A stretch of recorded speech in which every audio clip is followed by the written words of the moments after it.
ആ home nurse അയാളുടെ കയ്യിലുള്ള സിറിഞ്ച് കുത്തിയിറക്കാൻ തുടങ്ങിയപ്പോ തന്നെ അവള് വന്നു.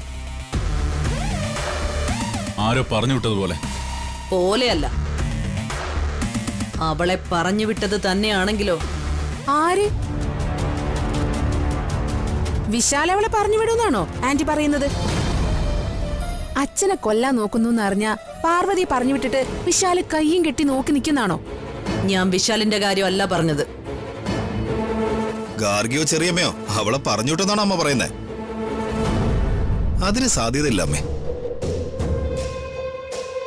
അവളെ മാത്രം പറഞ്ഞേക്കില്ല.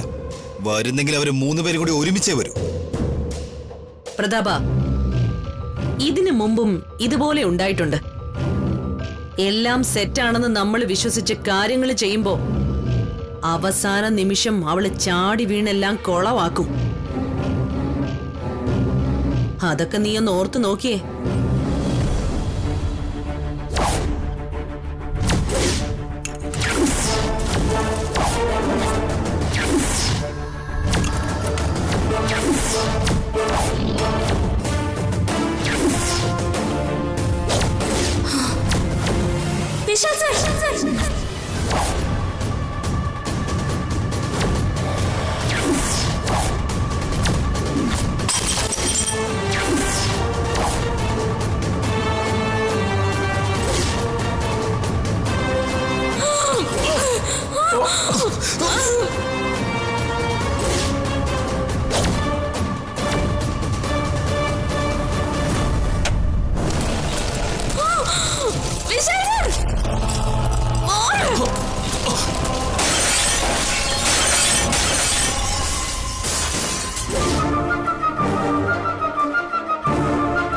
അപ്പോഴെല്ലാം അവൾ എന്താ പറഞ്ഞത്?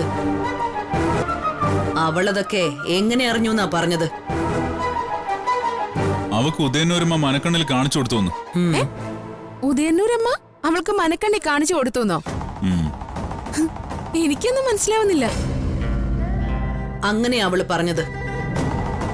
അത് സത്യമാണെന്നാ എനിക്ക് തോന്നുന്നത്. അല്ലാതെ അവളെങ്ങനെയാ കൃത്യസമയത്ത് ചാടി വീണ് അതെല്ലാം തടയുന്നത്? അപ്പോ അവൾക്ക് അങ്ങനെ ഒരു സിദ്ധിയുണ്ട്.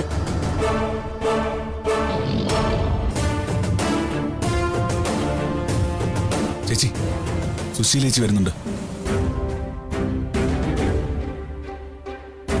നമ്മൾ ഹോം നേഴ്സിനെ വെച്ചതിന്റെ ഉദ്ദേശം സുശീലേച്ചി അറിയാൻ പാടില്ല.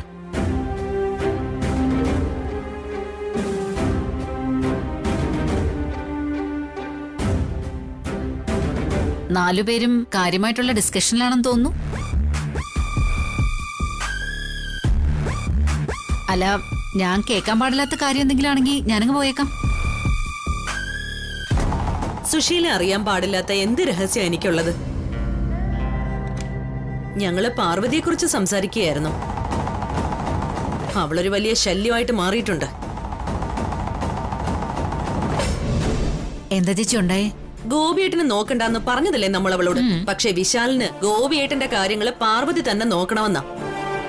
വിശാലിന് മാത്രമല്ല, ഗാർഗിക്കും രാധികയ്ക്കും, എന്തിനാ എന്റെ മോൻ വിപിന് പോലും അവളെ വിശ്വാസം.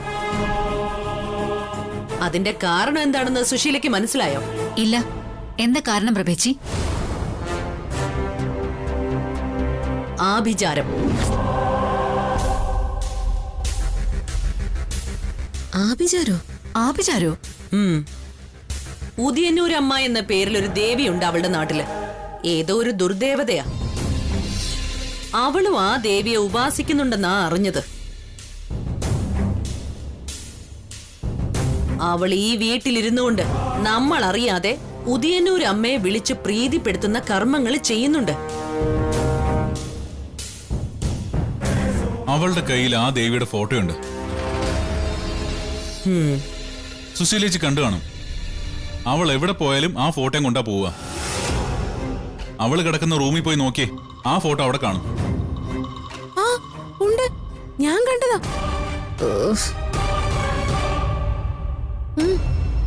ആ ദേവിയുടെ മുമ്പിൽ ആഭിചാരം ചെയ്ത ശത്രുക്കളെ പോലും മിത്രങ്ങളാക്കാൻ കഴിയും. അതുകൊണ്ടാ വിശാലിനും രാധികയ്ക്കും ഗാർഗിക്കും ഒക്കെ അവളോട് ഇഷ്ടം തോന്നുന്നത്.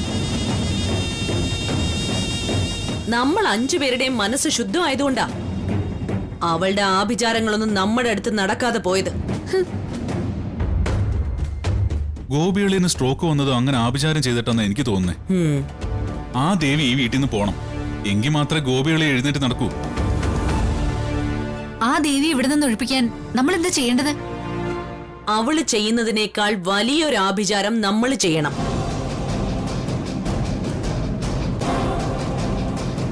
നമ്മൾ ചെയ്യണമെന്ന് പറഞ്ഞാ ഏതെങ്കിലും വലിയ മന്ത്രവാദിയെ കൊണ്ടുവന്ന് നമ്മൾ ചെയ്യിക്കണം. അങ്ങനെ ഒരാളെ എവിടെ നിന്ന് കിട്ടാനാ? ആ ആളെയൊക്കെ ഞാൻ സംഘടിപ്പിച്ചോളാം.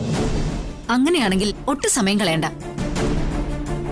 കാശ് എത്ര ചെലവായാലും കുഴപ്പമില്ല, മന്ത്രവാദം നടക്കട്ടെ.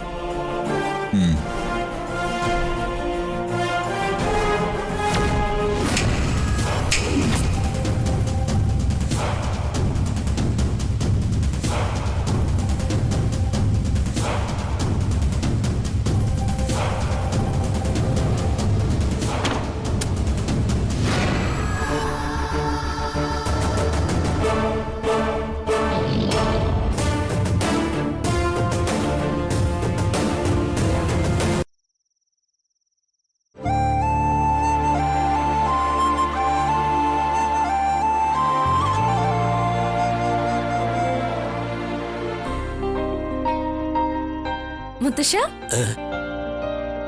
ഇതെനിക്ക് നന്നായിട്ട് ചെയ്യുന്നുണ്ടല്ലേ മുത്തശ്ശ?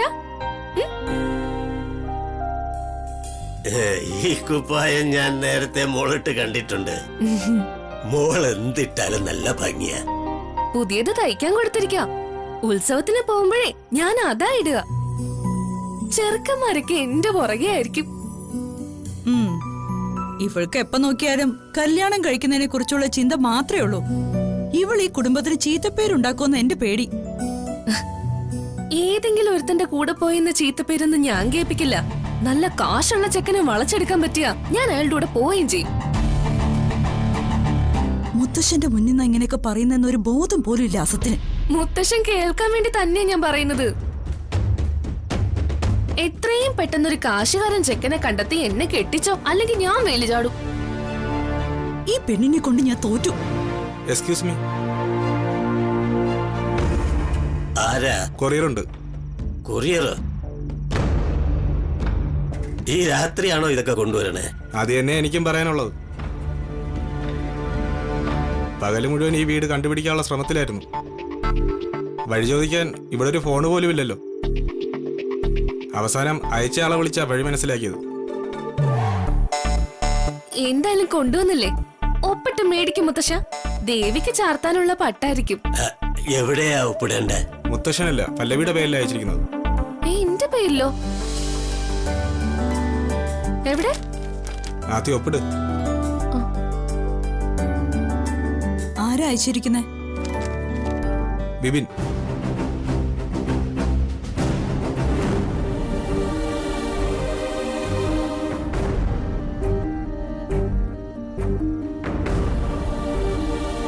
എന്താടിയത്? എന്താന്ന് എനിക്കെങ്ങനെ അറിയാം? തുറന്നു നോക്കിയാലല്ലേ അറിയാൻ പറ്റൂ. വേഗം തുറക്ക്. അതിനെന്തിനാ ഇങ്ങനെ തിടുക്കം കൂട്ടുന്നേ? ഇതിലുള്ള സാധനം കണ്ടിട്ട് വേണം എനിക്ക് നിന്നെ ജീവനോടെ വെക്കണോ വേണ്ടയോ എന്ന് തീരുമാനിക്കാൻ. എന്നാലേ ഞാനിപ്പോ തുറക്കുന്നില്ല. തുറക്കാനാ പറഞ്ഞ പല്ലവി. എനിക്ക് വന്നതല്ലേ, എനിക്ക് തോന്നുമ്പോഴേ ഞാൻ തുറക്കൂ. ഇങ്ങതാ. ഇല്ല, തരൂല. ഇല്ല, തരാനാ പറഞ്ഞേ. ഞാൻ തരില്ല. മാറ്. ഇങ്ങോട്ട് താ.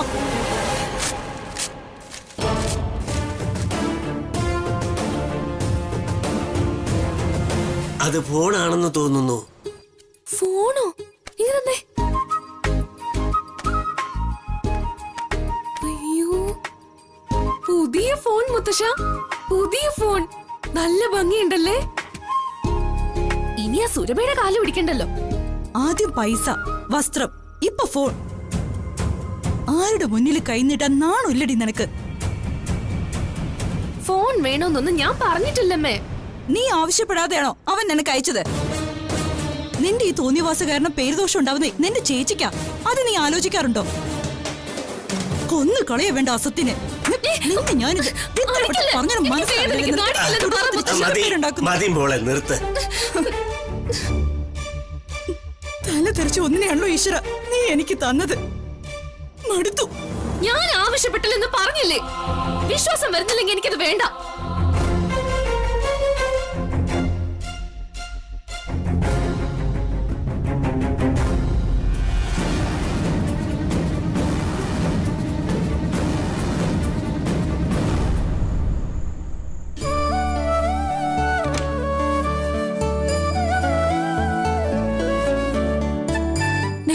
ഇതാണോ ദുർദേവത? ഉദയന്നൂരമ്മ ആരാണെന്ന് അറിയോ നിങ്ങൾക്ക്? ദേവി പരാശക്തിയാ, ദുർദേവതയൊന്നുമല്ല. നല്ല സത്യമുള്ള ദേവിയാ. അമ്മയും ആന്റിയും അങ്കിളും ഒക്കെ അവിടെ അന്ന് പറഞ്ഞ കാര്യം ഞാൻ നിന്നോട് പറഞ്ഞെന്നേ ഉള്ളൂ. അവരൊരു മന്ത്രവാദിയെ കൊണ്ടുവരുന്നുണ്ട്. നിനക്കെന്തെങ്കിലും മുൻകരുതൽ എടുക്കാനുണ്ടെങ്കിൽ എടുത്തോട്ടെന്ന് കരുതിയിട്ടാ. ഞാൻ എന്ത് മുൻകരുതൽ എടുക്കാനാ? മന്ത്രവാദി വന്ന് മന്ത്രം ചൊല്ലുമ്പോ മറുമന്ത്രം ചൊല്ലി അത് തടയാനോ? എനിക്കതൊന്നും അറിയില്ല. നിങ്ങൾ ഈ പറയുന്നൊന്നും എനിക്ക് മനസ്സിലാവുന്ന കാര്യങ്ങളല്ല. ഇപ്പോഴിങ്ങനൊരു മന്ത്രവാദത്തിന്റെ കാര്യം എന്താന്ന് എനിക്ക് മനസ്സിലാവാത്തത്. പാർവതി വിശ്വസിക്കുന്ന ഉദയന്നൂരമ്മയുടെ സാന്നിധ്യം ഇവിടെ നിന്ന് ഇല്ലാതാക്കണം. അത് മാത്രം അവരുടെ ഉദ്ദേശം. അച്ഛമ്മ ഇവിടെ ഉണ്ടായിരുന്നെങ്കിൽ എന്തെങ്കിലും ഒരു പരിഹാരം ഉണ്ടാക്കായിരുന്നു. അതിന് അച്ഛമ്മ എവിടെ പോയി? ബ്രോയ് ദൂരെ അറിഞ്ഞില്ലേ? അച്ഛൻ എത്രയും വേഗം സുഖം പ്രാപിക്കുന്നതിന് വേണ്ടി ഓച്ചിറ പരബ്രഹ്മ ക്ഷേത്രത്തില് കുടില് കെട്ടി ഭജന ഇരിക്കാൻ പോയിരിക്കുവോ? ഈ വീട്ടിൽ ഇതെന്തൊക്കെയാ നടക്കുന്നത്? മന്ത്രവാദം, ഭജനയിരിപ്പ്, വിശ്വാസമൊക്കെ ആവാം, പക്ഷെ അതൊന്നും അതിലടക്കാൻ പാടില്ല. ഇങ്ങനൊന്നും മിണ്ടാതിരുന്നിട്ട് കാര്യമില്ല പാർവതി. നാളെ നടക്കുന്ന മന്ത്രവാദത്തെ നേരിടാനുള്ള വഴി നോക്കണം നീ. നീ വന്നേ.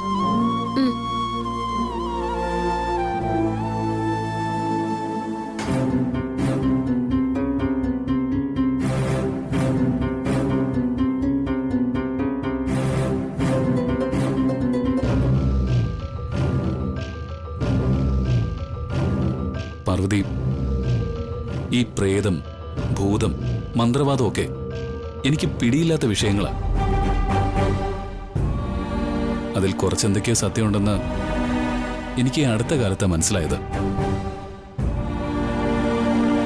മന്ത്രവാദി വന്ന പ്രശ്നമാവുമെങ്കിൽ ഗാർഗി പറഞ്ഞതുപോലെ മുൻകരുതൽ എടുക്കണം. അതിനെന്തൊക്കെയാ വേണ്ടതെന്ന് പറഞ്ഞാ മതി. പറയ് പാർവതി, ഞാനും ബ്രോയും നിന്റെ കൂടെ കട്ടയ്ക്ക് നിൽക്കും. ദുർമന്ത്രവാദിയായിരിക്കും കൊണ്ടുവരുന്നത്.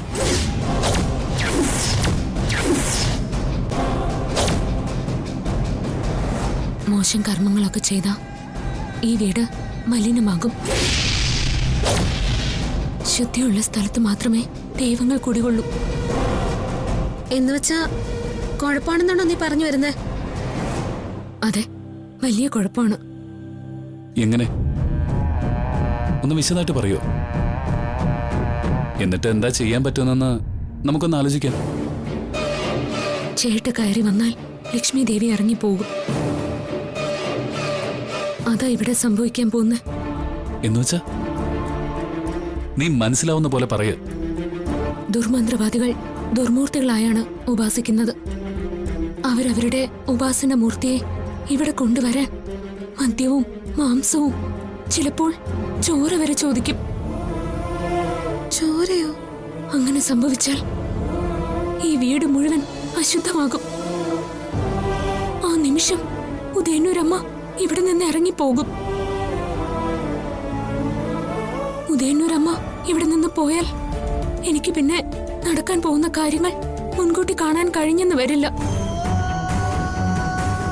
വരാൻ പോകുന്ന അപകടത്തിൽ നിന്ന് അന്നത്തെ പോലെ വിശാൽ സാറിനെ രക്ഷിക്കാനും എനിക്ക് കഴിഞ്ഞെന്ന് വരില്ല. അങ്ങനെയാണെങ്കിൽ ആ മന്ത്രവാദി ഇവിടെ കാലുകുത്താൻ പാടില്ല. എങ്ങനെയെങ്കിലും അത് തടയണം ബ്രോ. മന്ത്രവാദിയെ തടഞ്ഞത് കൊണ്ടൊന്നും പ്രയോജനമില്ല. ഇവിടെ വരാതെ തന്നെ ദുർമന്ത്രവാദം ചെയ്യാൻ അയാൾക്ക് കഴിയും. അതെങ്ങനെ? എല്ലാ മന്ത്രവാദികൾക്കും ഉപാസനാമൂർത്തികളെ പൂജിക്കുന്നൊരു സ്ഥലം ഉണ്ടാവും. അവിടെ വെച്ച് കർമ്മം ചെയ്തിട്ട് അതിന്റെ അവശിഷ്ടങ്ങൾ ഇവിടെ കൊണ്ടുവന്നിട്ടാലും മതി. വീട് മലിനമാകും. കൂടോത്രം എന്നൊക്കെ അതിനെ പറയുന്നത്. അപ്പൊ ഇത് കുറച്ച് കുഴഞ്ഞു മറിഞ്ഞു കിടക്കുന്ന പ്രശ്നമല്ലേ? ഡേ, നീ പേടിക്കൊന്നും വേണ്ട. നീ കുറച്ച് സമയം സ്വസ്ഥമായിട്ടിരുന്ന് എന്താ പോംവഴിന്ന് ആലോചിക്ക. എന്നിട്ട് അത് ഞങ്ങളോട് പറയ. നീ തോൽക്കാനെ ഞങ്ങൾ സമ്മതിക്കില്ല. കേട്ടില്ലേടി, ഇങ്ങനൊരാള് നിന്റെ കൂടെ ഉള്ളപ്പോ നീ എന്തിനാ പേടിക്കുന്നേ? നീ സ്വസ്ഥമായിട്ടിരുന്ന് ആലോചിക്ക്. വാ ബ്രോ, ശല്യപ്പെടുത്തണ്ട.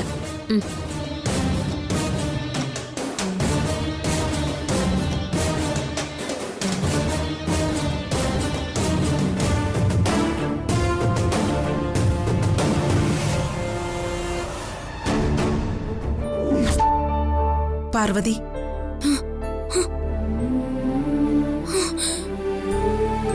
ദേവമ്മേ, പാർവതി, മറ്റുള്ളവർ മനസ്സിൽ കാണുന്ന കാര്യങ്ങൾ മനക്കണ്ണിൽ കാണുന്ന നിന്റെ കഴിവായിരുന്നു എന്റെ ധൈര്യം.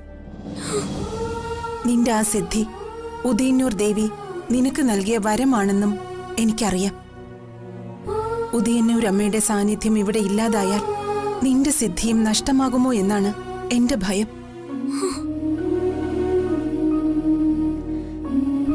എന്റെ ഗോപിയേട്ടൻ ഇന്ന് ജീവനോടെ ഇരിക്കുന്നതിന്റെ കാരണം ഉദയന്നൂരമ്മ നിന്റെ മനക്കണ്ണിൽ കാണിച്ചു തന്ന അപകട സൂചനയുടെ ഫലമാ.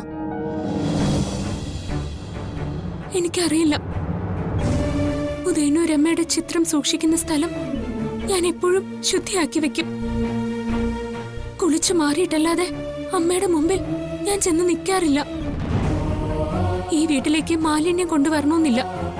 ഈ വീടിന്റെ 4 അതിരുകളിലും കൊണ്ടിട്ടാലും മതി. അതോടെ ഉദയന്നൂരമ്മയുടെ സാന്നിധ്യം ഈ വീട്ടിൽ നിന്ന് താനെ പോകും.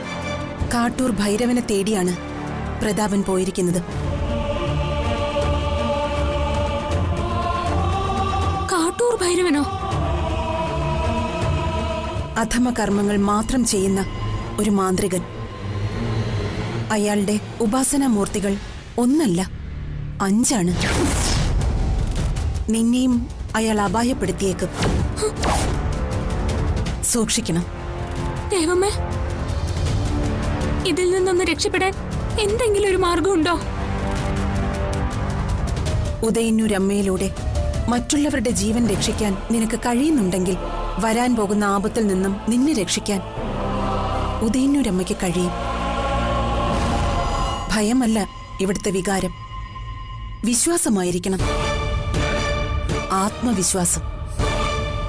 അരുതാത്തതൊന്നും സംഭവിക്കില്ല എന്ന് മനസ്സിനെ പറഞ്ഞു പഠിപ്പിക്കണം. എനിക്കിതൊക്കെ പറഞ്ഞു തരാനേ കഴിയും. പ്രാവർത്തികമാക്കേണ്ടത് പാർവതിയാണ്.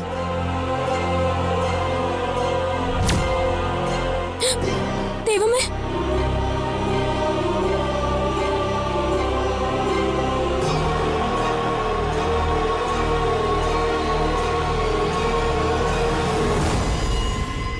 എന്റെ ഉദയന്നൂരമ്മ കാത്തോണേ.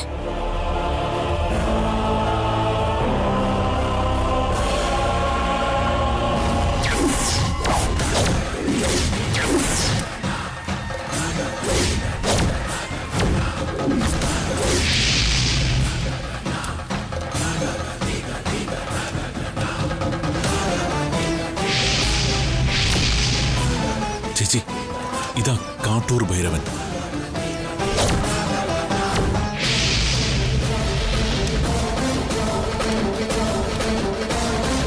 ഇയാള് വിരൽ ചൂണ്ടിയാൽ മതയാന പോലും അവിടെ നിൽക്കുമെന്നാ പറയുന്നേ.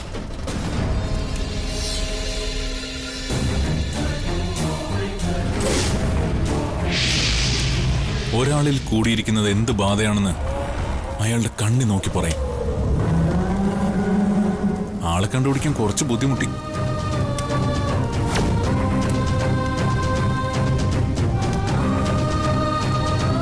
ഒരിടത്തും സ്ഥിരമായിരിക്കുന്ന പതിവ് ഇയാൾക്കില്ല. പറന്നു നടക്കും. കണ്ടാ തന്നെ അറിയാം, ആളിത്തിരി കട്ടിയാ. ഞാൻ മുന്നിൽ ചെന്ന് നിന്നപ്പോ ഭൈരവന് കാര്യം പിടികിട്ടി. പാർവതിയെക്കുറിച്ച് ഞാനൊന്നും അങ്ങോട്ട് പറയേണ്ടി വന്നില്ല. എല്ലാം എന്നോട് ഇങ്ങോട്ട് പറഞ്ഞു.